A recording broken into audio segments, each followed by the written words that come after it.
వస్తే దేవుడు అన్నాడు, మీరు అట్లా పడితే అట్లా మాట్లాడుతున్నారు, నాకు నచ్చలేదు. మోషే మంచి పిల్లాడు. ఏం పిల్లాడంట? మంచి పిల్లాడు.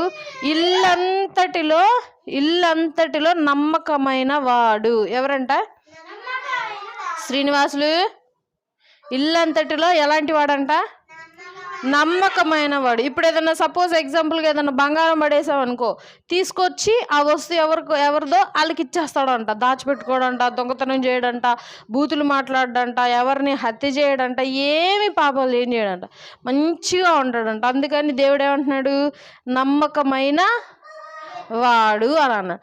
అయితే ఇక సరే అని చెప్పి మిరియామికి బాధ అవుతుంది. మరి తప్పుగా అంది కదా మోషే గారి గురించి. దేవుడు కోపం వచ్చింది. వెంటనే కుష్ఠవ్యాధి వచ్చేసింది మిరియామికి. ఏమొచ్చింది?